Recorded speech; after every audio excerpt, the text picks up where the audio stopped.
UFC St. Louis, Derek Lewis versus Rodrigo Nascimento. Going down this Saturday. We're going to hit each fight on the card here. Trace, you got anything you want to say about the card before we get going? No, if you hear a little background noise, I got my kid in here, so just bear with me, guys.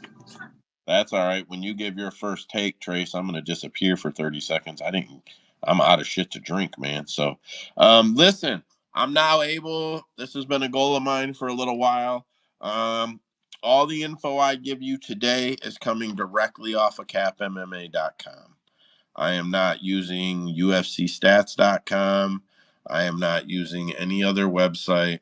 I will be giving you tail of the tape. Any stats or information that I quote or cite is coming directly off of our website. A, that's to plug us a little bit. B, it's for me to see how much more information is needed or what's missing so I can fill holes in what the site needs. I've already got one small hole I'm not going to bring up now. We're going to fill that within the next 2 weeks here. So I just really want to see how this goes tonight. I'm taking card order off of our website.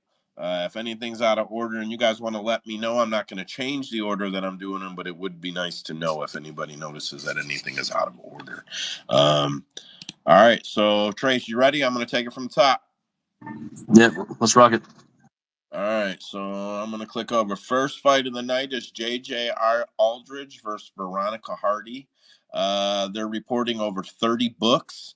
Aldridge is plus 114. Hardy is minus 141. When I bring them up on the compare, let me see. Aldridge is, see, there we go, because JJ's got the periods in her name. She's not coming up right. I got to make that note, guys. JJ Aldridge periods. Sorry, guys. It's all a work in progress. All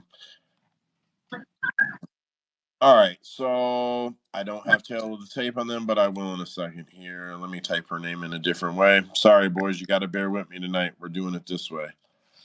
All right, so JJ Aldrich is 5'5", 67 inches of reach, fighting southpaw. Veronica Hardy is 5'4", 64 inches of reach, also fighting southpaw. Hardy's giving up 1 inch of height, 3 inches of reach. Both women got a stack of UFC fights on their record. We're not going to hit the stats too much. Veronica lands at 3, absorbs at 4. JJ gives 4 to take 4. About a takedown average per piece per 15 minutes. Trace, you got anything broke down on this fight? Yeah, man, I looked at this fight, and I'm not the highest on Veronica Hardy. Her wins are against questionable competition in the UFC. Juliana Miller was not obviously not hot prospect coming off of tough, and has kind of proven that she's probably not going to translate too well into the UFC unless she gets with the right people. Uh, with that being said, though, I think this fight's a solid over. JJ Aldrich is historically a decisionator. Her fights almost always go over, even if she does get a finish. And then on top of that, she's tough. She's hard to put away. So I feel like the over is a pretty safe bet on this fight. But if you had to take a side, I'm probably going to lean with the JJ Aldridge side. She's fought the better level of competition. I do know she's a proven boxer, fighting a karate style fighter. Aldridge will be there the entire fight. She doesn't really slow down. She kind of keeps the same pace throughout the entire fight. But we do know that Hardy does tend to slow down towards the end of the fight. So yeah, I don't think a finish will come on either side. I think the over is a safe bet here. I'm going to go with JJ Aldrich at dog money at plus 114, I believe it was. But yeah, I would just take the fight goes over. Yeah, fight goes over is a fucking lock, in my opinion. Absolute lock. These women are averaging 11 and a half or 11.46 and 13.36. It's just telling over a series of fights in a career. And with women's MMA, I'm telling you, it's really applicable. So to me, the over 1.5 will be free here. I also agree with you that this fight just probably goes over. Dead picks. Yeah, I mean, honestly, I don't really have a side for this one. Personally, I wouldn't touch it just because it's the first fight of the night. I think it could be so volatile. If you're making parlays, you don't want to have your fucking first like crush the whole thing. So yeah, I agree with the completely with the fight goes to decision. So yeah, if anything, I'll be parlaying that. But besides that, you couldn't get me to choose a side. I do like the Chase's take on Aldridge. I'm not mad about it, but like I said, me personally, I can't pick a side. So just give me the overs, give me fight goes to decision, and that's all I got. Fair enough. YB. So I actually like Veronica a lot in this spot. Partially because I don't like JJ. So I'll say that in the beginning. I really like her striking. I think she's got everything she needs right now. She's building back up. The UFC seems behind her as well. And she's really pretty. So give me Veronica for all the marbles. I will say this though. I mean, she does have a very good cornerman in her husband and Dan Hardy. I mean, UFC experience, very good capper or breakdown fight analysis or analyzer in himself. So I'm sure they'll have a great game plan going into this fight. It's just whether she's better. Is she better than JJ Aldrich? I guess we're gonna find out. Agreed. We're not giving this fight anymore, though. That's all it's going to get. Next fight up is Jared Gooden versus Kevin Jossett. Reporting over 33 books. The average is plus 185 for Gooden and minus 233 for Jossett. On the stats for these boys, we got. It's still loading. We're going to have to work on that.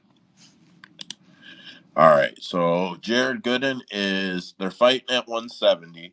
Gooden is 6 foot, 77 inches of reach, fights orthodox. Jossett also orthodox, 6 foot 2, 75 inches of reach. So one guy's 2 inches taller, one guy's got 2 more inches of reach.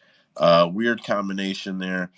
Both of these guys land at a fairly high output. Jossett doesn't have too much in the can for UFC, though. He's 2 fights in. I know that he went to a decision in one, and I think the other one was a first or second round finish. I was looking at him earlier. And Gooden is coming off of a win against Truman and then 2 losses prior to that. For me, this is Kevin Jossett, easy cap. Yeah, just easy cap. I just don't think Jared Gooden is very good. It's weird to say it like that. I'm just not very high on Jared Gooden. I think he's a fade. Try not to bag fighters too much, but I think he's a fade in this situation. Jossett is an easy one for me. Trace, you on this fight? I don't have a lot of interest in this fight. I'm not a big Night Train fan. I do think Jared Gooden has a puncher's chance in this fight, but he's coming off a win off of over Wellington Turman. Never been really high on Wellington Turman as well. And Turman has been known to have a questionable chin. I don't know if he really is a questionable chin or if he just hits that hard, but he's been put out a few times in his UFC career. I would lean the Kevin Juice that side, but I don't hate a dog play on Turman. We still don't really know what we have with Kevin Juice, and I'm not trying to play Juice on a guy that really hasn't had the chance to prove himself that much in the UFC. So, yeah, I'm off this fight as a whole. Very weird statistic to see with a guy that's got a rack of fights. Jared Gooden has 100% takedown accuracy. Just weird. Striker, though, that makes sense. Yeah, I'd have to go. Probably a sneaky takedown here and there, or just a single takedown in the UFC. That's what I was gonna say. He's probably got 2 or 3 of them in his whole damn career. Man, so you guys need to check out our tail of the tape. When you get down to the recent fights areas, it tells you the fight, the round, the time, the method. Pretty proud of this little deal here. Anybody else on this fight before I move on? That's good by me. I don't want to kill that one. I just want to say don't hold the Capume website against us when it's not his fault we can't read. Yeah, that and like when you hear me having these issues, our tail of the tape is only about a week installed, and I got to find all the errors. Me holding it up for 4 months trying to use it each week while nobody else gets to play with it is fucking dumb. So I just got to go through it. Some of these guys are loading slow. I get to see that. I'll try to figure out why. Just shit like that, man. Anyways, next fight of the night, Charles Johnson versus Jake Hadley. Energy, let's go. 30 books. Charles is plus 137. Jake is minus 169 when we bring these boys up on the side by side. Charles Johnson is six. Fuck, man. My bad, guys. I'm just not doing well on this tonight. It's new. I clicked something wrong. Fuck, man. I'm fumbling the bag today, Trace. Hey, don't make excuses, man. Just roll with it. Don't quit apologizing. Let's rock. Yeah, I'm just fucking Shit happens. Shit happens. Let's roll through it. Come on. trying to make it go smoother than it is. Charles Johnson is 5'9", 70 inches of reach. Jake Hadley is 5'7", 70 inches of reach. Jake Hadley gives one to take one, putting out three to take three. Charles Johnson puts out 4.5 to take three. Neither one of these guys are a real takedown threat. Jake Hadley's coming off of a loss. I'm a big fan of Energy. I'm going to skip the fight altogether on betting because I like Charles. I follow him on social media. I actually follow him. I comment on his shit. I like the guy. So I see 100 ways for him to win, even though I know Jake Hadley is probably realistically the side. Trace, what you got on this one, bud? Yeah, man. I think this fight's gonna be a pretty close one. I think it should be lined as a pick 'em. Honestly, Jake Hadley kind of hit or miss in the UFC so far. Mostly miss, I'd say. If my kid would stop stealing my mouse. Oh, great. Now I'm having technical issues, but Don't make no excuses. Just roll. I am, baby. Let's go. But yeah, I think Charles Johnson is just gonna outdog him in this fight, man. Not been most impressed by Jake Hadley. I don't think Jake Hadley's gonna be able to get the submission, even though he does have good submissions. I just think not Jake, Charles rather is just a durable fighter. Never been finished before, I don't believe.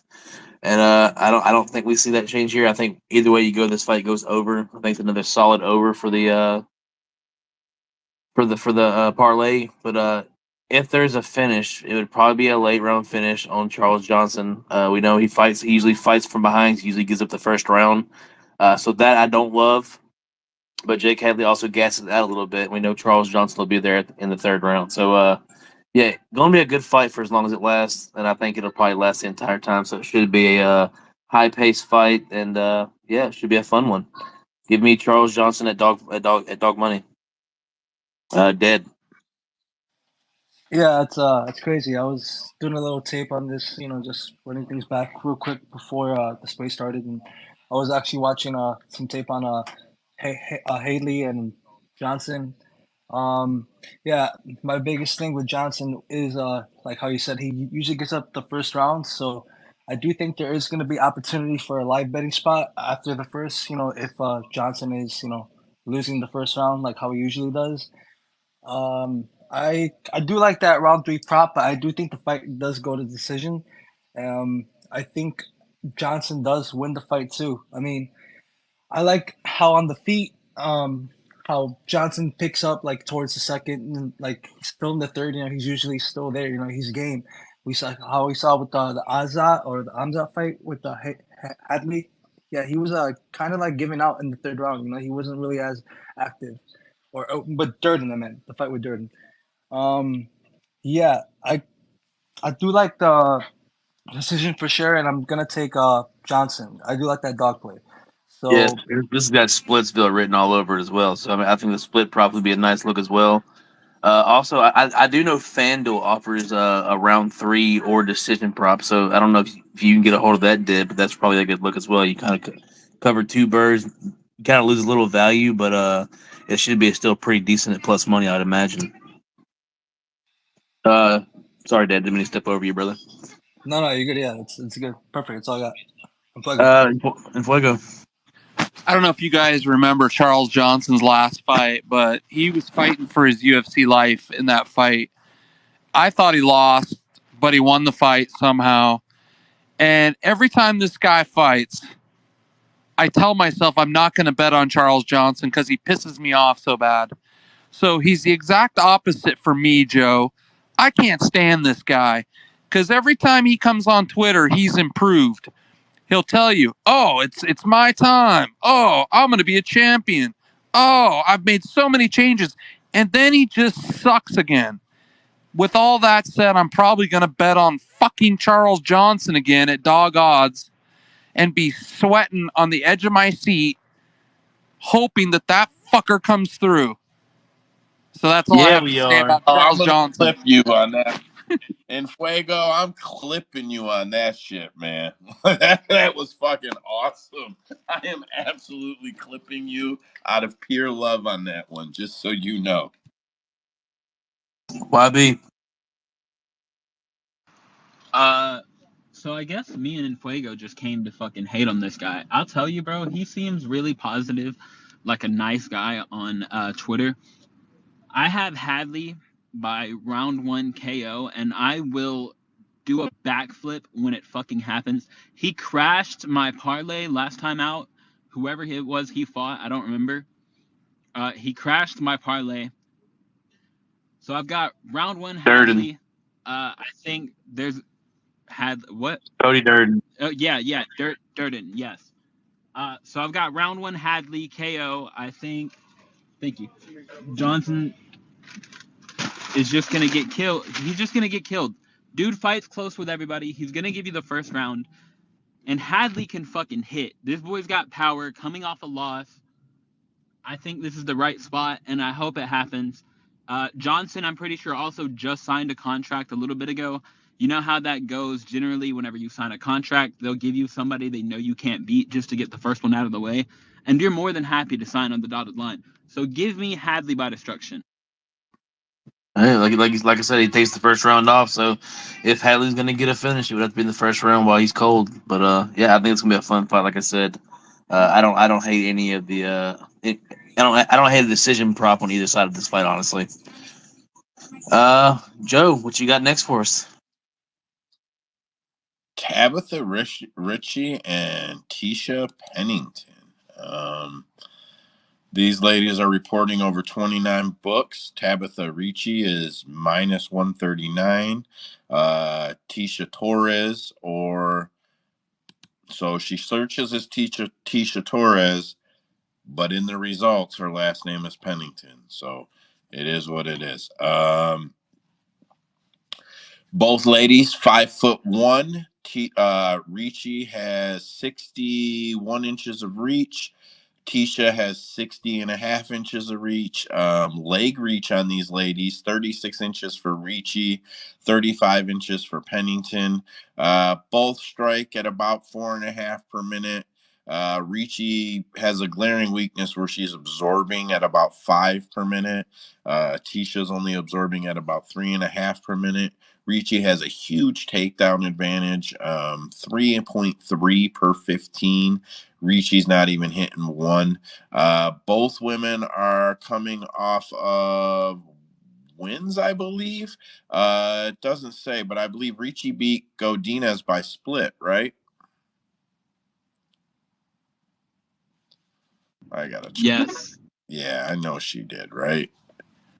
And then Homegirl's coming No, off a loss. Loopy won that fight. Loopy won that fight. That's my mistake. So she's coming off of a split loss to Loopy, and Tisha is coming off of a loss to Mackenzie Dern, split loss.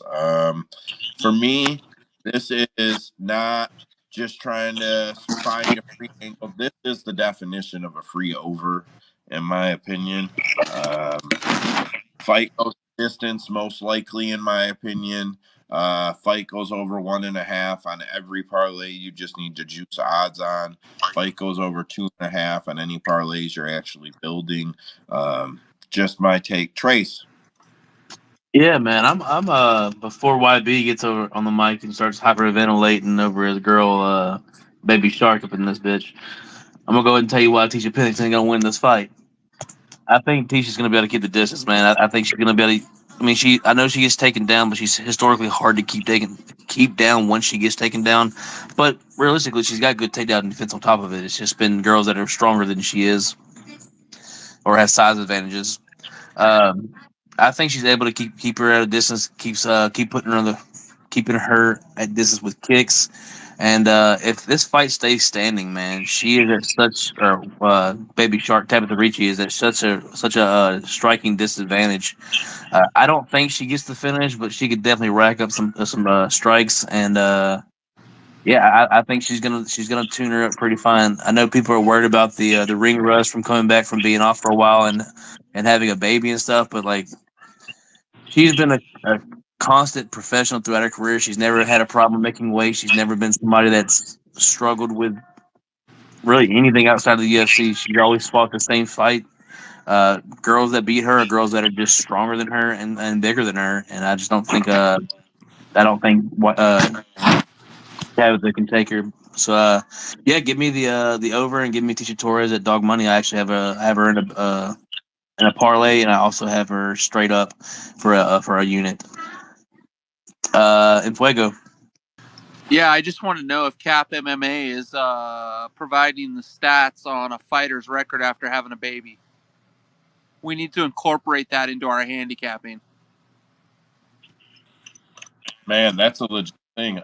So only 2 women have had a baby and then fought after, right? Who's that? Dern and that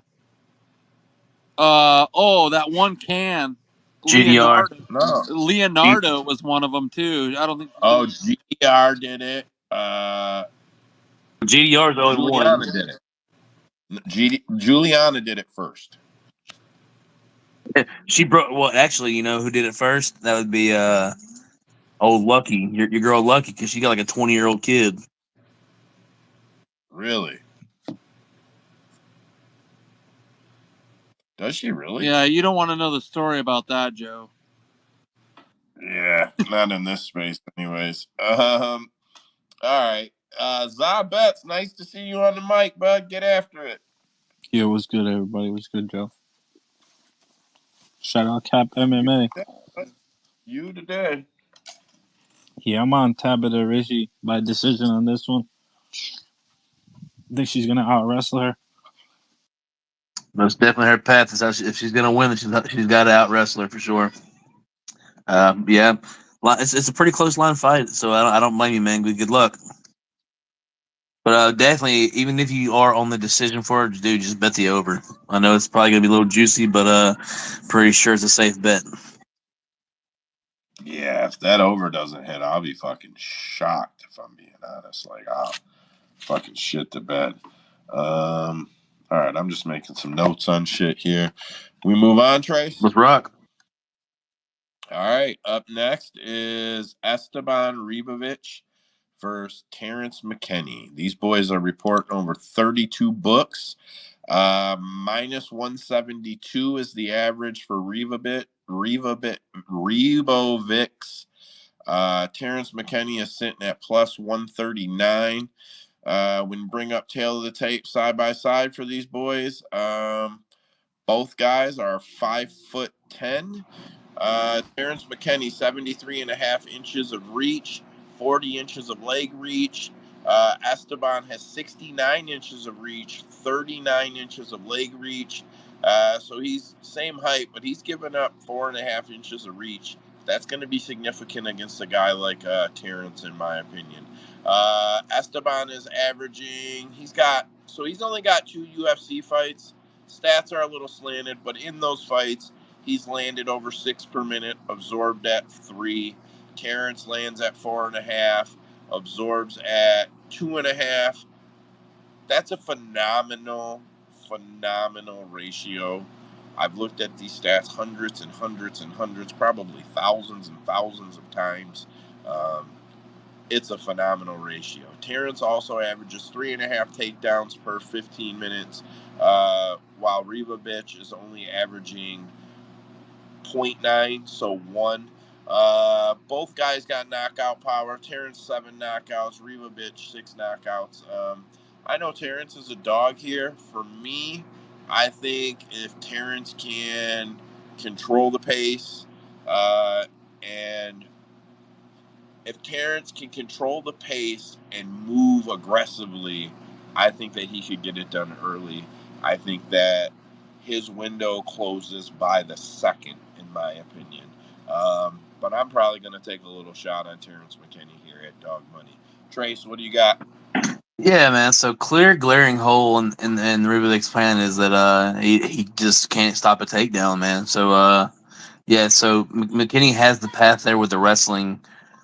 I just have a funny feeling about this fight, man. Like, obviously, if you're gonna bet McKinney, bet round 1, 2 props, specifically on FanDuel. They're great for that.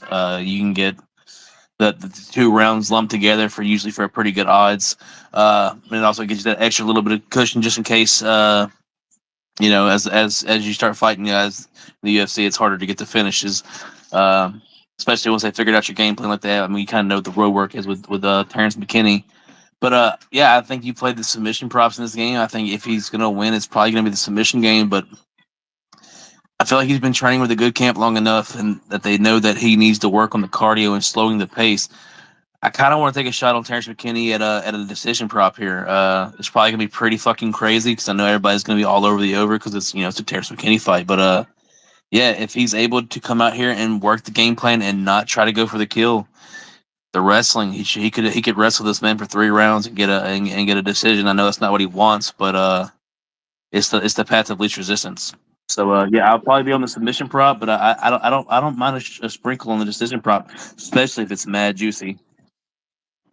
Yo, what do you think I'll get on McKinney submission round 1? I feel like it's gonna be a pretty hot prop, so probably plus 250, 300, something like that. It's probably not gonna be nothing fat. I'll be honest, for the risk there, even though I think it's the path and likely, if I'm not getting plus 400 on it, I'm probably not playing it that way. Yeah, I just probably won't. Because you got to figure his submission is going to be plus 200, plus 180, right? But I think if you go for round 1 submission prop, it's probably gonna be pretty chalky, or I wouldn't chalky. It's not gonna be even money, or it's not gonna be minus money. But I think if you play the late round submission props, which is where I think the submission would probably come. Yeah, I think that's where you probably get those money. Those lines are pretty juicy numbers. Probably plus 13, plus 14, and higher. Nice. I wonder if I'll be able to find something that's like a round 2, 3 submission, where they group them together. FanDuel has it. Do they? Then I'm sure DraftKings will have it when I get over there too. I'm looking at our site right now. It's only got rounds and the money line. I haven't really been hitting the rounds. This one's set at where'd it go? Set at 1.5. Over is plus 180. If you think that submission is coming in the later rounds, you almost have to hit that over at plus fucking money. You're getting almost 2-1 on it. Yeah, like I said, I have a funny feeling like it might go over, so I'd probably play it. But yeah, plus 180, that's good money on that. Better times. We're on the McKinney fight. What you got on this fight, man? Nice to see you, better. Nice to hear from y'all too, man. Yeah, okay, y'all said the over. The over is 1.5. What's that? What's that line? Plus 180. Plus 180, bro. Wait, are you serious? Yeah. Oh my, dude, I didn't even know that. I'm about to put money on that right now. Come on, that's easy. McKinney's best rounds is in the first round. Esteban is gonna have to be very fucking careful because McKinney is strong at wrestling and his fucking power and his punches are fucking devastating. All he has to do is weather that first round. He'll probably get it like at the very end of the second round, the knockout. Man, you like a knockout in round 2? Yeah, it's funny though. Go ahead. Go ahead, better. Oh, no, I was just gonna say, yeah, Ribovich, round 2, late round 2. So if you were overseas, them books think of it a little different. Matchbook and marathon line it flip opposite. Minus 141, plus 158 for the under, or plus 168 for the under. But bet our well, who else here? Cool Bets plus 185, plus 185. Sport Book plus 185. Patty Sport plus 185. The LSB UK plus 180. Yeah, I don't see any of the US books reported here, but fuck, man. If you get plus money on that here and you don't take it, and you think that shit's late, like, I'll be honest with you, if you think it's late round, you're better off, like, you're gonna make better money. Just don't take Esteban, don't take Terrence, just take the over. Like, if you think it happens late rounds, if you think these boys are gonna go 1.5, don't even bother taking a side on it, man. Just take the fucking over. It's better odds. Minus 170, plus 138. That's what you're getting on the money lines. It's just take the fucking over. You're getting better than you would have. You're clearing better than you would have on either side of it. Zabets. Yeah, this fight right here is honestly a tough one for me. I'm gonna wait till the weigh-ins to see how it's looking. But I got a question for you guys real quick. If you could please go over the Charles Johnson versus Jake Hadley, like just quick, where you guys thoughts were on that? Pretty much everybody liked Charles. No shit. As the dog? Y'all like Charles? Yeah, am I wrong about that, Trace? You like Charles. I said my problem is I'm a fan of Charles. No, I shouldn't have said everybody. That's not right. That's I not right. like the over. I like the over and split, but I am taking. I'll take a dog shot on Charles Johnson at decision with decision prop. But I like the overs. What's the But over? Infuego said he fucking sucks. So Infuego said he fucking sucks. He said who sucks? And he said Charles Johnson sucks, but he's still gonna bet him in. That's what he said. Is the over 2.5? I'd Which imagine. one? Charles Johnson Yeah, does suck, guys. Come on. Come on, he's not that over bad. 2.5. Hey, over 2.5 is minus 270. They're giving you nothing. And he Yeah, better that's not cut worth that it. he better cut that rat tail off too. No more of that tail coming off of his head. Cut that thing off. He'll be better. You're right about that That one. shit is Yeah, man. Whenever he had that shit dyed green, it looked like a moss on the back of a shiny stone. All right, so next up is oh shit, I thought it was the one after this. Okay, next up, Chase Hoover versus Borashev. This is the people's That's what main event right here. Yes, it is. This fight on Twitter is fucking hot. People are all over this fight. I've seen conversations, comments, retweets. Like, people are all over this fight. Anyways, load these boys up. UFC stats here. Well, I'm still on our website, but I was selecting the option there. Over 33 books. Chase Hooper is plus 123. Borashev is minus 152. The over 1.5 is set at minus 135 by DraftKings. The under 1.5 is set at plus 105 by DraftKings. And I had refreshed the odds. DraftKings is also giving plus money on the over on the Terrence McKinney fight, just to go back. Anyways, Borashev plus minus 135 to go over 1.5, plus 105 to do it under. When I load these boys in the side-by-side comparison, Borashev's name is so fucking long that it throws the alignment off. Whatever, man.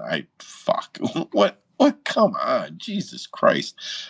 Anyways, Chase Hooper is 6'1", 74 inches of reach, 41 inches of leg reach.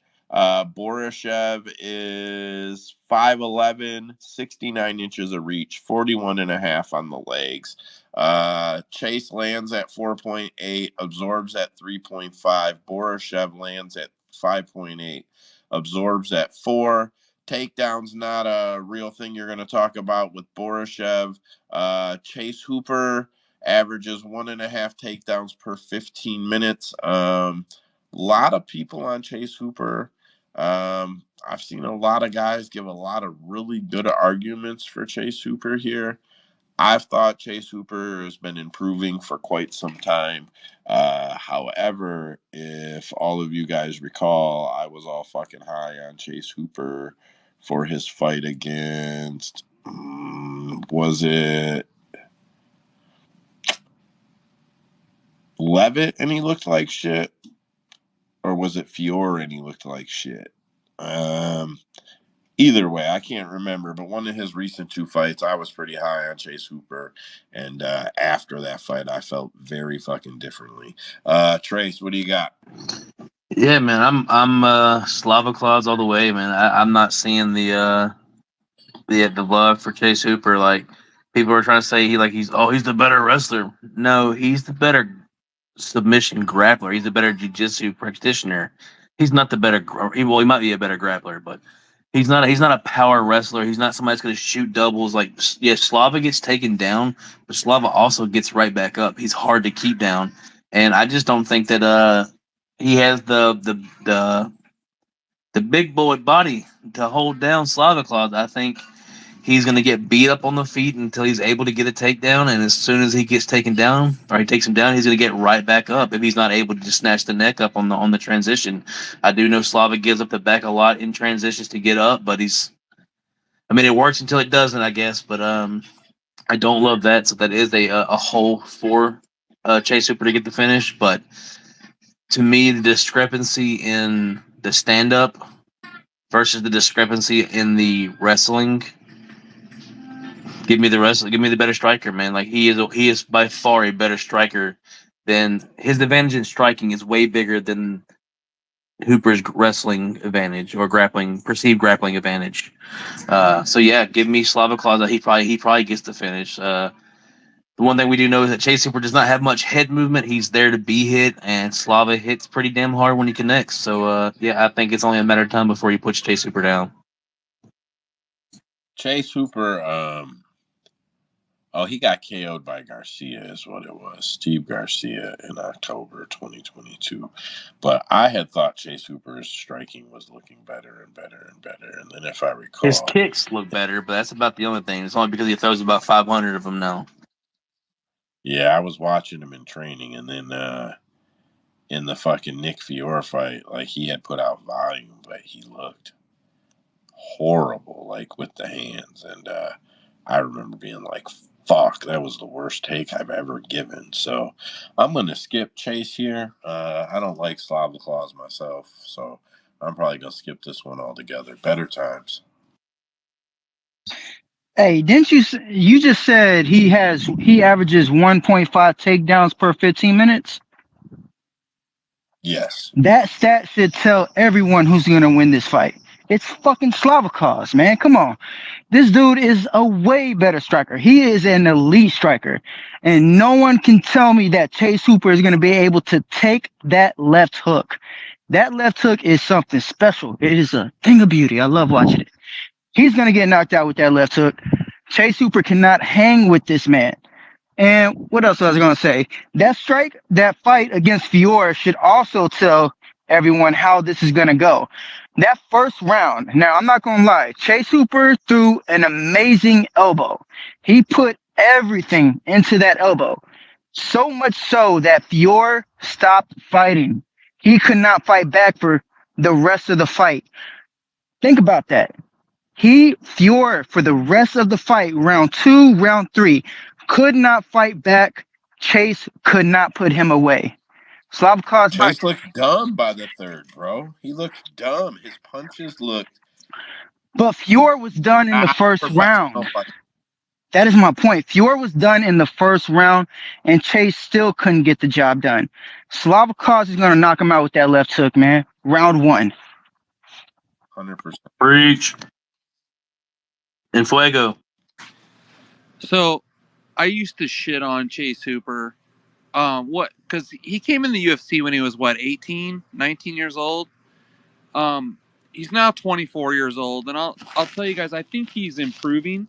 I think he has improved, even though he isn't fighting the best competition. Right? We all see that, but he is doing a lot on the grappling scene. I mean, with Aljamain and Moicano and guys like this. So we all know he's legit on the ground. The only question is, obviously, can he get it there? My only question though is that the line on this fight seems way simple to me. It just seems like it's too good to be true for Slava Claus. And if we're just breaking down the fight, we can do that. But the market tells us something too, and it just screams to me like something's fishy. Does anybody else feel like that when they look at a line like minus I felt 125 Slava Claus? I felt I like that think at first because he opened as like a 170, almost 200. Then, like, as soon as the week happened, the week started, he was bet down to a minus 135. And I was like, yo, I feel like someone knows something I don't. But it more feels like now that the sharp bettors were waiting for the dumbasses to bet on Chase Hooper because of the grappling. And then they took advantage of that price because now he's back up to like a minus 150 something. Yeah, I think people just got on Twitter and seen that somebody said that, oh, yeah, I like Chase Hooper. So, yeah, not everybody likes Chase Hooper because, betting on your favorite fighter because you like their personality is always a successful betting style. I mean, it's Yeah. kind of, it's kind of like betting on T-shirts or Baby Shark because she's a good-looking girl. Because that's what some dudes do. Whoa, whoa, whoa. That's what YB does, man. Don't be calling my boy out. You leave me out of this, bro. Can't blame you though, man. She do look good. It's a solid tactic, guys. It's a solid fucking tactic. All right. Oh shit. YB. Oh, he was clapping. All right, I'm gonna roll it on to the next one. Trace, you good with that? Roll. All right. So a fight I am excited for: Billy Goff, Trey Waters. 33 books. Billy's sitting at plus 133. Trey is sitting at minus 164. Those are the global averages. You can find them at various odds, similar to that at your books. When I load these guys up on the side by side, any day now. Come on, fucker, today. So I did a poll on the Cap MMA account today that if you I did a slight favor, a slight underdogs poll. Basically, who do you think is going to be the one that pulls off the upset this week? So they're all slight favorites, like minus 130, minus one or minus or plus 140 at the highest dog. So they're all slight favorites. Just if you have a chance to bet or go vote on this poll on the Cap MMA account, drop your post, man. I want to see who you got. If you think it's somebody else that pulls off the upset this week, or if you think it's multiple of the choices, drop it down in the comments, man. I'd love to see where y'all guys line up at with us. Yeah, I took Terrence, and it was only like 14% of people took Terrence when I hit it. I was like, damn. I feel like, damn, is Terrence really that bad right now? Anyway, Billy 7, 5'10", 72 inches of reach. Trey Waters is just massively bigger. I see that it won't load over there, Trey. Dead picks. I don't know why those two aren't coming up. Trey Waters is 6'5", 77 inches of reach, 5 inches of reach, 7 inches of height. They both only have 2 fights. The stats aren't super relevant, but Billy has put up crazy stats, averaging 10 strikes per minute, significant strikes per minute, absorbing 4 takedowns per average 15 minutes. Trey is at 6.5 out, 4 in on the strikes. Not much to talk about in the takedowns. I have the issue with this fight that I'm a firm believer that when you give up too much reach and you give up too much height, like it just makes it hard. It makes it easier for your opponent to to have advantages in any type of grappling. When someone's wingspan is physically much longer than yours, or they are physically taller than you, in the grapples, in the scrambles, you're just going to lose that most of the time. It's not, if the talent is equal, the bigger guy is going to win almost every single time. But Billy Q by KO, motherfucker, or Billy Golf by KO, motherfuckers. Let's go. I don't know what line I'm getting on it, but I think I'm betting it. Trace, what you got on this fight? So I got on Billy Golf, Billy Golf. You got me worried about saying Billy Q now. I got on Billy Golf pretty early in the week. I got him at plus 142. Got a decent line on him. I think he's pretty sure he can still be had it with plus 132. So not too much line movement on it. I feel like everybody's pretty split in this fight, but yeah, I think this fight is really just going to be who's tougher and who can endure the damage better. Honestly, I think Billy Golf only knows one direction, and that's forward. And he's gonna walk this man down. And if he doesn't get caught on the inside, trying to get on the inside, once he's on the inside, he should have a distinct advantage. I do worry about the knees and the elbows from Waters once he is on the inside, but Golf's a dog, man. And if you're gonna bet a dog, there's probably no better dog on this card to bet because you know he's gonna fight for your fucking money. Honestly, I think one way or the other, somebody probably goes to sleep in this fight. I just know that Billy Golf gets tested almost every fight at the beginning of every fight, and then he always rises to the occasion. So like he always fights from not really behind, but he always fights after getting hurt or caught, and then it's like he springs to life. He's got that Mississippi mean in him. That Nate the Train, baby. He got that Nate the Train in him. Yeah, give me Golf, man. Like I said, I got him at plus 142 early in the week. I got him 1.5 units on him. Yeah, I feel pretty confident in him. In Fuego. Yeah, I couldn't have said it better. I'm all over Goff, and it's one of my better top plays of the weekend. I mean, I just don't think Waters is that great, to be honest with you. And I think he fights with his hands down. I think his defensive grappling is suspect. I think he can get controlled. I think Goff has power. I just think he's going to look to land takedowns where Waters can be controlled. I also, you worry about Goff with the just getting starched. I just don't think it's going to happen. I think he recovers pretty well. He's powerful. He's got some grappling, and I think his cardio is better. And if I'm not mistaken, I think Goff is coming off a serious car accident after his last fight. In some of the interviews, he was talking about, he put it in perspective about how lucky he was, and he's back into the UFC to fulfill his dreams. So I love Goff. Better times.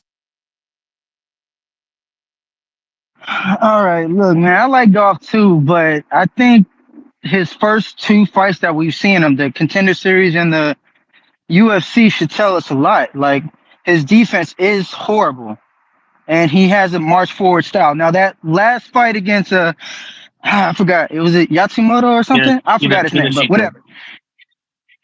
Yeah, there we go. That he actually showed improved footwork, which I believe saved him from some of the damage that could have happened. But it's not going to be enough for Trey Waters. I didn't even know he was 6'5". That makes me even more confident in him. This man knows how to use his length. There's very few fighters that know how to do that. Trey Waters knows how to use his length to his advantage. Even if you are able to get on the inside, that does not mean you are safe. He is still an accurate striker. And if you get in on the inside, that's when he sits down on his punches. If you charge him like that, he will not back away. He will stand his ground and make you feel his power. That's going to be even more dangerous for Goff. Goff is going to get knocked out in this fight. He might, like I said, I feel like somebody's getting finished either way or the other. I just feel I'm on Golf for this one for that. But yeah, it's gonna be a fun fight, man. Two guys can come forward. I just know that Quinlan gave him the fight that he wanted. Quinlan didn't pressure. Quinlan kind of just stood at range and let this guy just swing on him basically, and made him look good. But yeah, I go ahead. I don't think Quinlan tried to pressure. but he kept getting tagged. Waters has really good defensive striking. Every time Quinlan tried to attack him, he was prepared for it. Joff has that same forward style, and I think Trey Waters is gonna be able to do the same thing he did to Quinlan, but to Goff. But Goff is gonna be more pressured, and he's gonna feel it. We will see, man. Good luck. I always love when we're on the other side of fights. I always know I have a good argument for the other side. So always good shit, better times. Joe, what's next? Man, the fucking fight of the night here. Rebellis Despaigne versus Waldo Cortez Acosta. These boys are reporting over 32 books. Despaigne is minus 204. Waldo is plus 166. The over is set at 1.5. It is plus 166. The under, which I opened the tail of the tape, the under is minus 210 for minus under 1.5. When I bring these boys up on tail of the tape, Despaigne is 6'7", 87 inches of reach. His leg reach is unknown. Waldo Cortez Acosta, 60, or I'm not, sorry, it gives it in inches. 6'4", 70 inches of reach. Both of these guys expected to weigh in at 261. Rebellis can't really be metered. He's had one fight. His average is so high that the numbers aren't realistic. Listen, man, I don't even know how Waldo. I can't understand for the life of me how Waldo is only plus 166 and how Rebellis is minus 204. Rebellis should be like minus 350, minus 400. Well, it's the question marks, isn't it? What happens if he gets out of round one? We haven't seen this. We haven't seen really fight a good level of competition. Really, honestly, almost every guy he's fought is either had one fight, never fought again, which was him, or has like a win or two, and then you have Parisian, who's just not even UFC caliber. So it's just like too many question marks. Yeah, sorry, Joe. No. I love it, bro. Get after it. I'm not. Go ahead, finish up. I'll tell you. Yeah, but so for me, it's just like, yeah, Borbelis probably wins in the first round.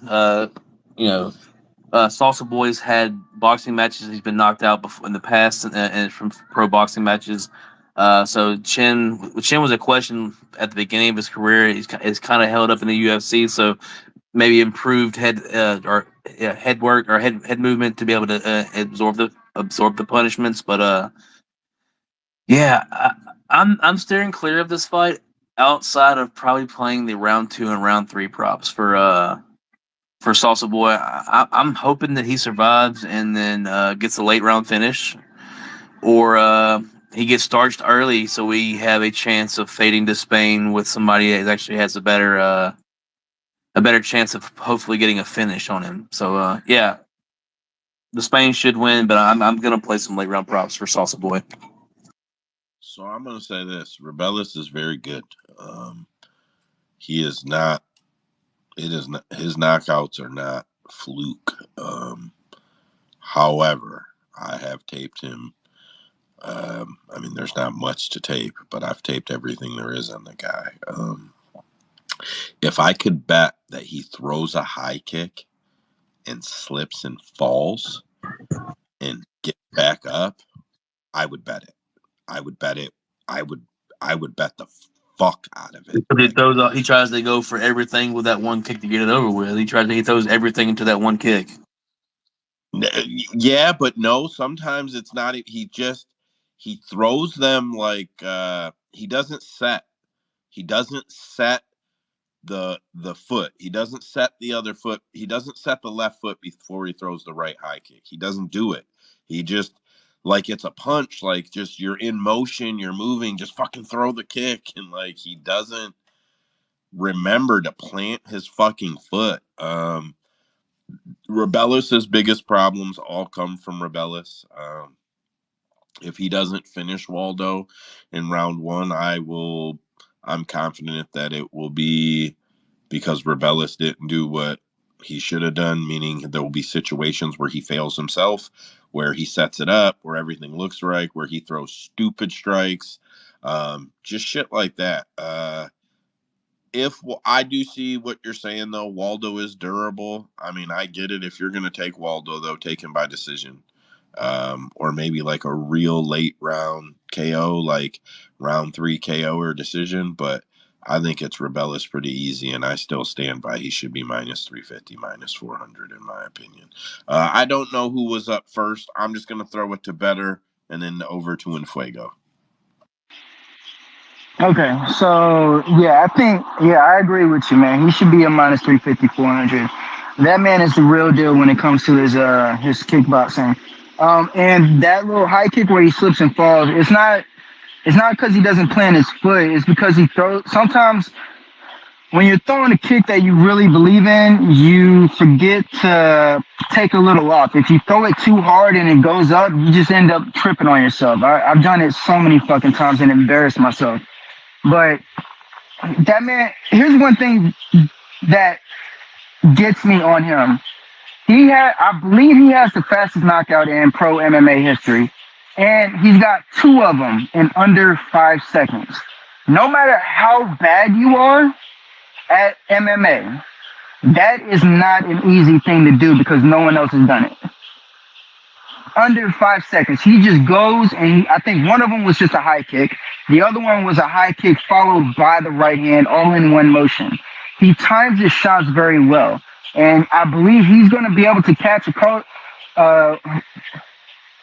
before Acosta can fucking close the distance and get in on him. It's going to take like a really durable guy and a wrestler to get their hands on this man, because even if he goes past the 5 rounds, Robellis doesn't really fight at a high pace, or at least I don't think so from the short amount of tape we got. It doesn't look like he fights at a high pace. He just picks his shots. He picks them very well, and he hits so hard. So I think, yeah, him by knockout round 1. It's easy. Yeah, the thing I would say is where I see it coming is Waldo. So like I've taped Waldo real well. I had some battles over Waldo in his early career where I took up for him, saying that he won't. I never said he was like the best guy. I just had really watched him. Waldo's hands slightly drop before he counters. He holds his hands up when he moves, especially when he's fighting on his back foot, especially when he's fighting sideways, like having to circle the cage, which is going to happen in this fight right out of the rip. He's on his back, and he's going to have to be because Rebellis has 87 inches of reach, the longest reach in all of MMA, longer than Steven Struve. That shit is insane. So you're automatically on the back foot. You can't rush in. And my assumption is that this is really my assumption is that he's going to throw a punch that misses, and Waldo's going to drop his hands. I'm not talking about like all the way down to his side. I'm just talking about from like chin level to chest level. He's going to drop his hands to try and load up a counter, and Rebellis is going to slip another one in and fucking just pulverize him. That's how I really think it goes down. In Fuego. Yeah, you're going to see some guys in the mean streets of Twitter on Cortez Acosta this week. And I could actually make the argument to go with Cortez Acosta just because of the unknowns. But the unknowns we're seeing is just in the defensive grappling department. Oh, and not getting past the first round and this and that. But I mean, Joe just talked about it. He's got a 6-inch reach advantage. He's faster, he's more athletic, he's more powerful. And I don't know about you guys, but I watched that last fight with Salsa Boy against Arlovsky, where he was a big favorite, and he looked terrible against an aging and almost done Andre Arlovsky. The pace was just terrible, and you just wanted more. I'm not going to sit Saturday night with money on Waldo, or my butt would be clenched with Waldo Cortez Acosta in this fight. So I'm going to take the older, more athletic freak for the KO round 1 or round 2. Some might even say that Arlovsky won that fight, despite the UD for Waldo. Zabets. Yeah, this line right here, -200. I agree with you, Joe. This shit is so sketchy. Like, I think the first time the Spania, his first line when he first fought was like probably like -500, I believe. And now it's -200. It's really sketchy. So And he knocked the dude out in like seconds, bro. Like, yeah, true. Parisian. I mean, that slip was kind of crazy too. Like, for him to throw that kick, like in Taekwondo when I did it, like it's a lot about like hitting your mark and like hitting your strikes. So like when you kind of like stand on your tippy toes and then you try to like hit the target. You know what I mean? So like maybe that's why his stance is like that. But I'm gonna play the Spaniard by round 1 knockout, and then I'm gonna hedge with Costa. I mean, I'm not mad at you. I'm not mad at you at all. Are you just gonna hedge with like the cost of money line, or are you gonna take him like decision? Yeah, I'm gonna just take a money line as of right now, but I don't know. Yeah, if he survives that first round, then yeah, for sure, just probably money line. Anybody got bet on lineup? I'll bet he's minus money for first round knockout. YB. I'm just gonna give like an idea, basically. Waldo sucks, although obviously Usman's not here to go Waldo, Waldo, Waldo. I would go with over 1.5 if you wanted like a fuck it bet, other than just pinning down like a prop or exactly when Disdain or whatever's gonna do it. I can't sit here and go, oh yeah, Waldo's gonna be the one to beat him. Not gonna happen.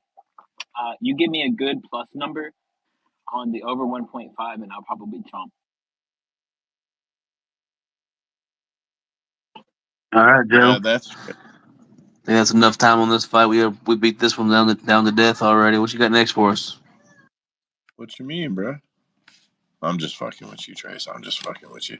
All right, up next we got Alex Caceres and Sean Woodson over 34 books. Alex is sitting at plus 158. Sean is sitting at minus 200 even over the average. You can see Sean or Alex as nice as plus 170. And you can see Sean as nice as minus 185. God, that's actually fucking horrible. That's all you can get on him. All right, let me load these boys up. Tail of the tape here. Side by side. Alex Caceres is 5'10". Sean Woodson is 6'2.5".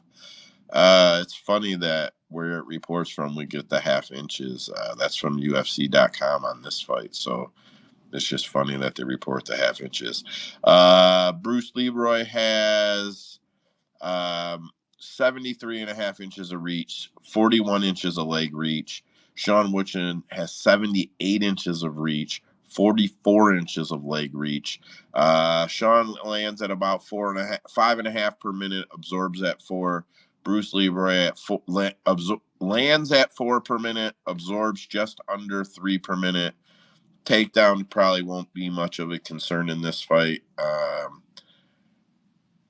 Okay, my issue with this fight is that Sean Woodson has had a lot of UFC media coverage leading up. Not a guy that believes in all the fakes or whatever, but I just feel like maybe the UFC, maybe someone sees something where Sean should win this fight glaringly because he's been on 2 different UFC specials for his life story. And he's got another one coming up this week where he's going to get an interview on one of their shows, I believe. Sean Woodson is getting a huge push here. I like Bruce Leroy. I think if the fight goes the distance, Bruce Leroy probably edges it out. But I'm gonna skip this fight wholeheartedly. Trace picks fights. What you got, bud? Yeah, man, I'm staring off this one. I think the line's a little too wide for Sean Woodson. He probably should be the favorite, but I don't think he should be that big of a favorite. Uh, I think Caceres could potentially get the wrestling going. He does have decent takedowns whenever he decides to use them. Definitely has good jiu-jitsu once he gets down there. I think he's a submission threat. Uh, Sean Woodson has had a little bit of a run going on, but it's not against the best level of competition. Not that Caceres is a world beater himself, but I do think he's been in there with a lot of good people and has shown to be able to survive in there with a lot of those people. Um, yeah, this fight probably goes to a decision, probably a good over, but I'm not betting it. Yeah, well, I'm not being funny, and I'm not just trying to stretch it, but you got to consider Bruce Leroy second, third round submission. If you're looking at any props, you probably got to look at Leroy for the late round submissions, right? Yeah, that's that. I like the submission for him, but I just don't think he Yeah, gets it. I think he has a clear path, which would be going there wrestling. I think he's strong enough to get the takedowns. And like I said, I do think the submissions are there once he gets down there. But we do know Bruce Leroy is a gamesman. He likes to go out there and strike too. So he could go in there and just decide he wants to try to beat Sean at his own game, which I think there Sean probably pieces him up on the feet. But yeah, you never know. It's MMA. But yeah, I'm not betting this fight. YB. I don't like what's gonna happen because I like Bruce Leroy a lot. I think he's a really cool guy. Sean Winston really pissed me off in his last fight versus Jourdain because I had Jourdain, and that dude just played his game. Caceres is 35 in the 145 division. We know the magic age at these lowered weight classes. He's got a loss to Yusuf and Chikadze. Between them only beating Arosa and Pineda, I feel like this is kind of like an obvious UFC thought he might have a chance to go somewhere, and as soon as he lost to Chikadze, they're like, all right, well, time to find a new toy. I don't like this one anymore, and that's what's gonna happen in my opinion. He's gonna lose. all right. Dead picks. I'm over on the YouTube. Sorry, everybody, to take a quick breather. I just want to point out, if you look under Woodson, it says 3 knockouts, 3 submissions, and then even footnotes the 3 first round finishes. Pretty dope. I wasn't sure that would pick up the way it was supposed to, but it did. Shameless plug there. That's it for this one, right, Trace? Me and you are both off of it. YB. Yeah, Salim has a take on it. So yeah, let's move forward. All right. So up next is Mateus Rebecki. I don't know if I say that right, but I do try. And Carlos Diego Fiera, if I say that right. Over 30 books. Carlos is plus 297, and Rebecki is minus 400. The over is set at 2.5.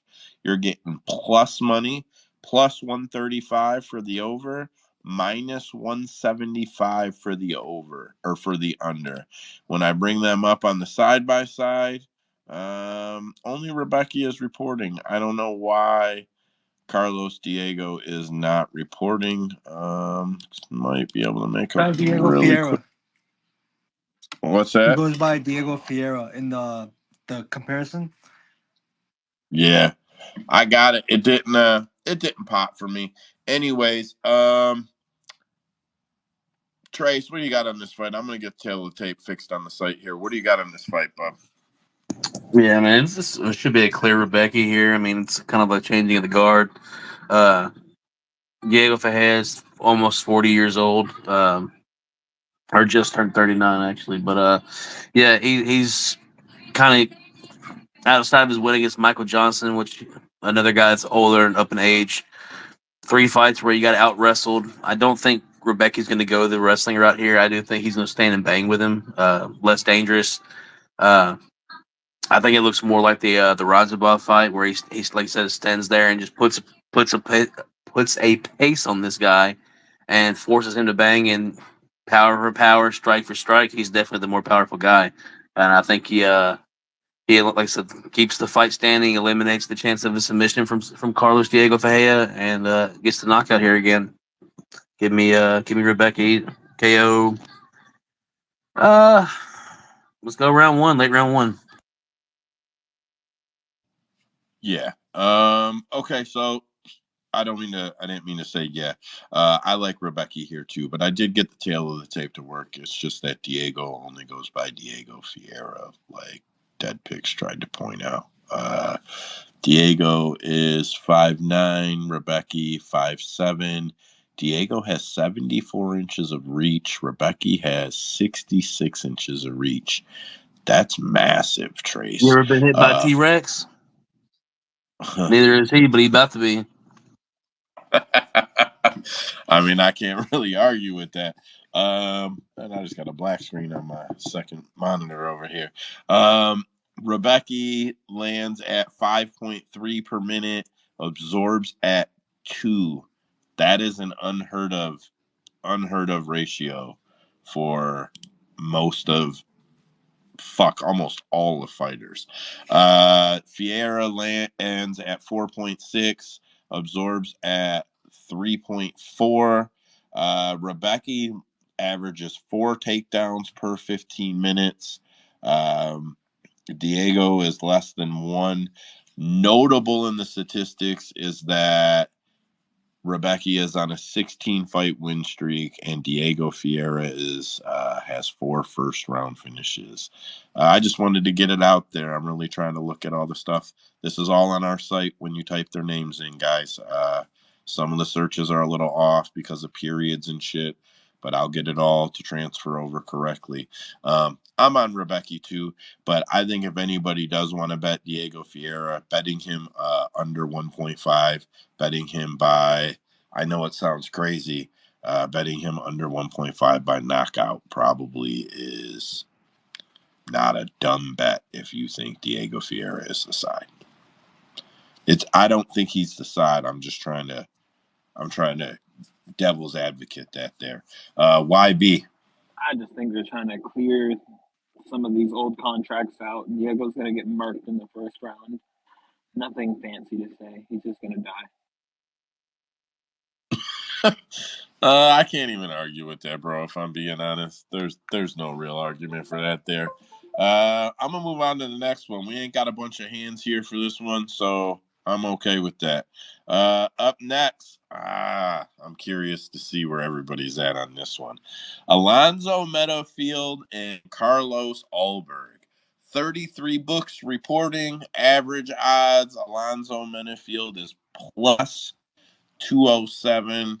Carlos Ulberg minus 263. The over is set at 1.5 rounds. You get plus 114 for the under, minus 145 for the over. When I load these guys up into the side by side, Alonzo Metafield first. He is 6 foot, 76 inches of reach, 47 inches on the leg reach. Alberg is 6'4", 77 inches of reach, so only an inch of reach, even with the 4-inch reach height advantage. 43.5 on the leg reach. So he's got 2.5 on the legs. That means something for kicks. I've been watching that stat as much as I can lately. Alberg, crazy ratio, 7 landed per minute, 3.5 absorbed per minute. Alonzo Metafield puts out just under 4 per minute, absorbs just over 3.5 per minute. These guys do have a little bit of takedown credentials, grappling credentials, but I don't think they're going to be much of a factor here. I'm going to let Trace get after this one first. Go ahead, bud. Man, I've gone back on this fight back and forth so many times just because the resume for either of these guys is not that great. Like Alonzo's got Justin Jacoby, which is probably the best win of either of the guys, but like he's got Jimmy Crute, Misha Sirkunov, Askar Mozarov, lost to William Knight, and then you have on the other side you have Olberg, whose wins are Da Jung, Ihor Poterio, Nikolai Nekomaranu, and Tufan Chukwi. Like most of those guys aren't even in the UFC anymore, or on their way out of the UFC, or like don't have winning records. It's kind of a shit fest for this fight, man. Alonzo Menifield seems to be the more complete fighter. He does have wrestling. We do know he's a powerful striker. He probably has the bigger power, the bigger one punch changing power of the two. I think this fight is going to be a stand up war until somebody gets cracked, and then it goes from there, man. I think I'm probably going to go with Alonzo Menifield, man. I just think he has more chances, more ways to win. And then, yeah, I just feel like of the two, he's probably fought the better competition. So, yeah, give me Alonzo Menifield in a fight that I am not confident in. But, is Alonzo Menifield the favorite? I don't even know what the line is on this fight. Absolutely not. Okay, so he's the dog. So yeah, so give me the dog shot. Give me Alonzo Menifield at dog money.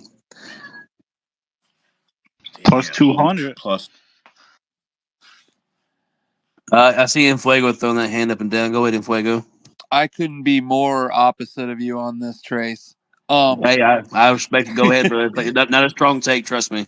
I'd say if they fought 10 times, I go Olberg 5 times by decision, 3 times by KO, and Menifield 2 times by KO. I just think Olberg is on the train, man, with momentum, and he's looking better and better every time he comes out. And we look back when he fought Kennedy, when he absolutely shit the bed late. We haven't seen that since then, and he's just looked really good. But he hasn't gone for the jugular. You know what I mean? He's sticking and moving and hitting his spots, and his footwork is good, and his movement is good. His cardio has been on point, and I just see him getting better and better to the point where he's going to be a contender soon, and we're going to have to face the fact that Carlos Blackjack Olberg is here and going to contend. Menifield, yeah, he's won I think 4 or 5 if I'm not mistaken. He had a good fight against Jacoby. I was there in the arena. Jacoby had him rocked though. It was a a hairy battle for Menifield at the end, but he has power. But I just think Menifield is going to fade late, and Olberg's going to take over and either get the decision or KO.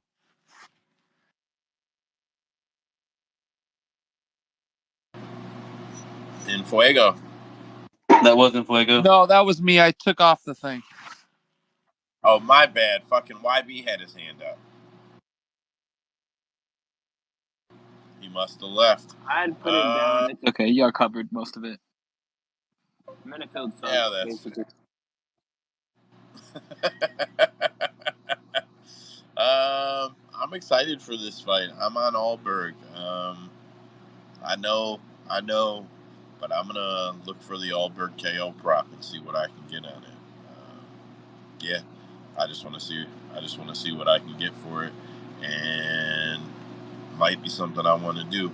All right. Up next, Walking Buckley and Naz. Come on, Nurse man. Sultan Ruzabov. There you go. Ruzabov. Ruzabov and Buckley. Over 29 books. Buckley is minus 156. Ruzabov is plus 126. The over 1.5 is set at minus 140. The under plus money at only plus 110. If we load these guys up into the side by side, working on that. Walking Buckley is 5'10", 76 inches of reach, 40 inches on the legs. Reeb Abov, I'm still saying it wrong, I believe, is 6'5". Is that right? Damn, that's a massive fucking height advantage there. 76 inches of reach still, so same reach. 44 inches on the legs. Ribabaz only has 2 UFC fights. Buckley has a rack. The stats aren't going to be super relevant, but Ribabaz has landed at 4. He's absorbed at 3. Buckley lands at 4. He absorbs at 3. Ribabaz have shown 3 takedowns per 15 minutes. Buckley at 1.5. I'm not a guy that's very high on Buckley. For me, the problem is I think he got that kick and everybody became so high on him. I felt like he became overrated. He's a really good fighter. Nero Sultan's got like 25 first round finishes. I don't think it goes down in the first round. But I think this is his fight to win. I will be fading Buckley. Trace. Yeah, it's hard. It's a hard fight just because you don't really know what you have in their Sultan, or Ruzabov rather. A lot of questions on whether he's legit, if the power is really what it is, if he's just a big body that can put it on somebody quick, and if the fight goes long, can he still be there? I don't really like betting on fights like these where there's a lot of questions that we haven't really had a chance to check out yet. But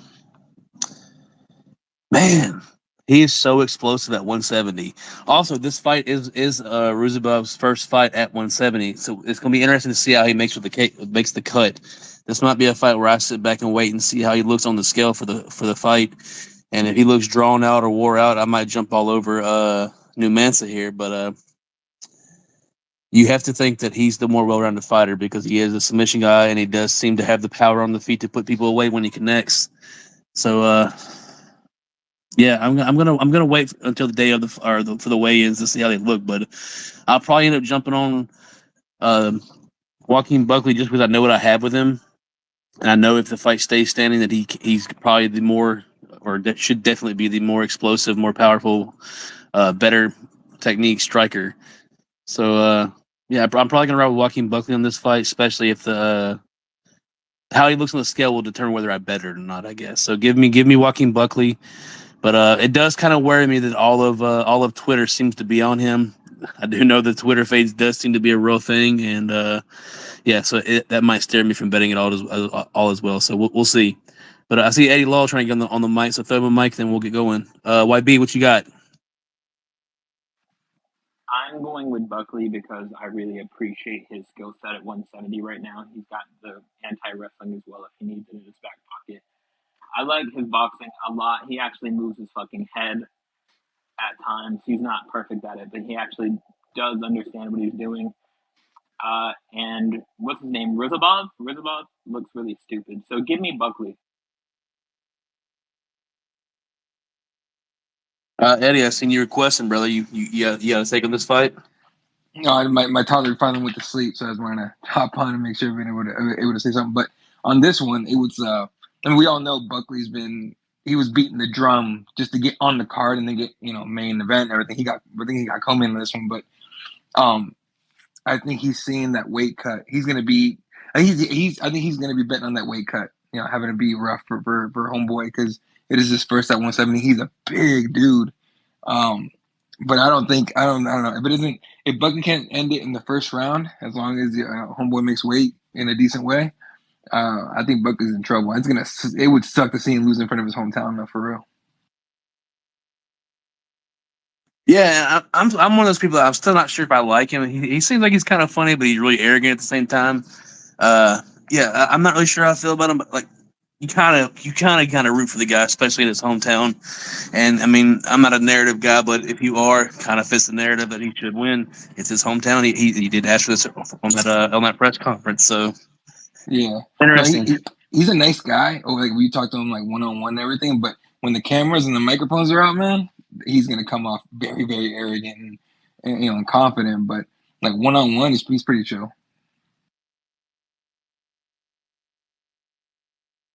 All right. If the best has to take on this fight, we'll move forward. Yeah, did you just beat me to a mic request there, Trace? I don't know what happened. Every time, old son. Gabe, what you got? Yeah, I kind of went back and forth on this one with the Buckley and Ruse fight. I think Buckley we haven't seen his chin in a long time get tested, other than like the Curtis fight where he just kind of got caught. But like he got knocked out by like DiChirico, and that's a pretty bad look right there, even though it was like a head kick. And then like he kind of struggles with those bigger fighters too, like Imavov and Dichirico and Holland. He kind of has to, even like the Jordan Wright fight, he had to like get straight into the pocket. And Wright was, doing a decent amount of damage before. Obviously, he just, he gets hit and turns into jelly.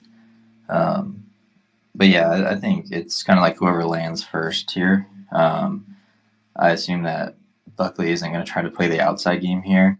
So usually when that happens, he usually ends up getting stiffed. So it's, and then with the other dude, it's kind of, you're banking on like him finishing in the first round, because if you look at some of his like tape, he just kind of folds late. Like he doesn't quit or nothing, but he just like he doesn't have the gas for that. Plus he's going to be down at 170, which I don't know how he's going to make that weight.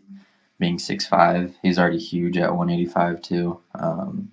But I mean, his last fight, I was kind of shocked of how good his hands looked, even though like Dumas sucks. Like everything he was touching Dumas with, like it just looked like it was bad.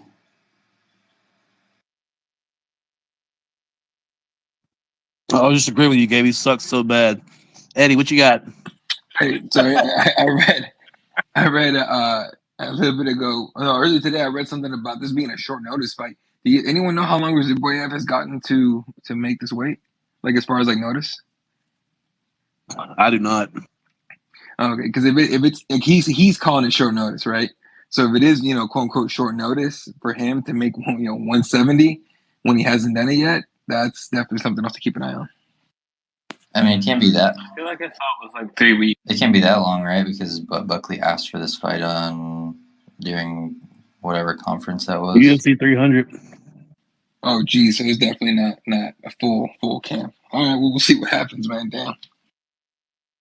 I think most of Ruse's losses are at 172. So, and his chin is kind of ass too. So it's like he's gonna But come down. didn't he call for another quick fight in his last win though? Because it was a quick win. I'm not sure, but even then, like you see, like fighters come down and then they like struggle to make weight, or even like they make weight and they get in the cage and they just like get hit and they just fall over.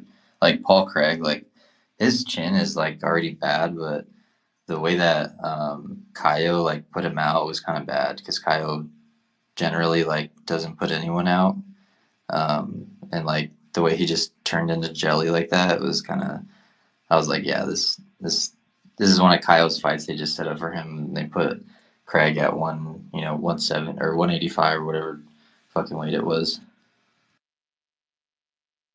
YB. This man, Raza blah blah blah, just fought March 30th versus Dumas. That's who he fought, and asked for a quick turnaround.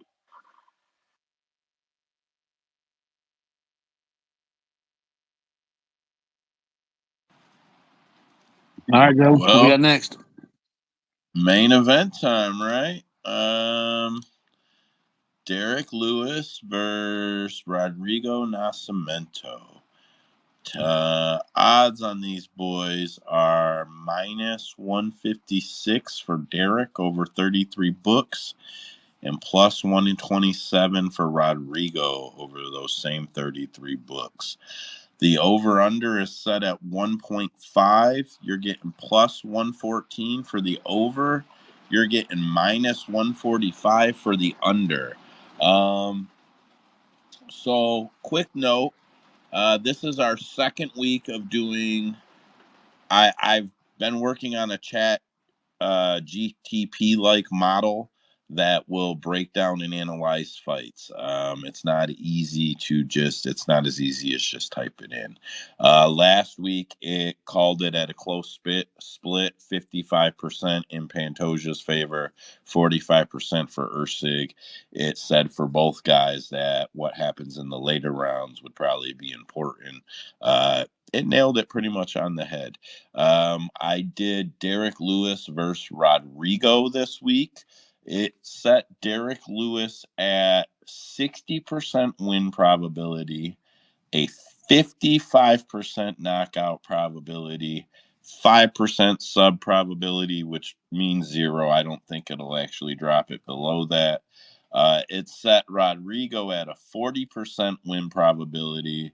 It set his KO at a 25% probability, and his submission at a 35% probability. It's got Lewis set at minus 150 and Rodrigo set at plus 150. Those videos are now uploaded to YouTube, Facebook, Rumble, and on Wednesdays I will upload them here on Twitter. But for whatever that's worth, that's the statistical breakdown and the statistical probability of what will happen. I personally, everybody loves Derek Lewis. It looks like the UFC's throwing him a bone, something that's winnable for him. Big card for him. Does anybody else suspect that Derek Lewis may be retiring soon? Trace, what do you got on this fight? And then I'll ask that question at the end. Yeah, man. Clear Gilly season here, man. I think Derek Lewis goes out there and jumps the Gilly on this one. No, I'm fucking weak. No, I think this is a clear fight where Derek Lewis is definitely getting a step down in competition. I like how that person came here and just to drop a negative comment and then hauled ass out of here. But I think Derek Lewis probably cracks him pretty early in this fight. I think this is a perfect Derek Lewis fight. You got a jiu-jitsu guy, not really known for standing. And Derek Lewis has good takedown defense against especially lower level of competition. Mutual opponent would be Chris Dawkins, where Chris Dawkins knocked this guy out, and we all know what Derek Henry, what Derek Lewis did to Chris Dawkins. So MMF doesn't always work out, but I think this is a definite setup spot for Derek Lewis. Pat your back, roll your back for that last fight that he had. So give me Derek Henry or Derek Lewis by KO round one. I don't think it's gonna be a flying knee, but sure would be cool. Listen, I brought up the Darce breakdown because I thought it was hysterical that his win probability is 60%, but the knockout probability is 55%. So he knocks him out or he doesn't get it done. I agree with you. I think it's probably got to be first round. But I think the under 1.5 is a little safer. Gives you that window, if I'm being fair. So if you could get the knockout under 1.5, I think that's probably a better look in my opinion.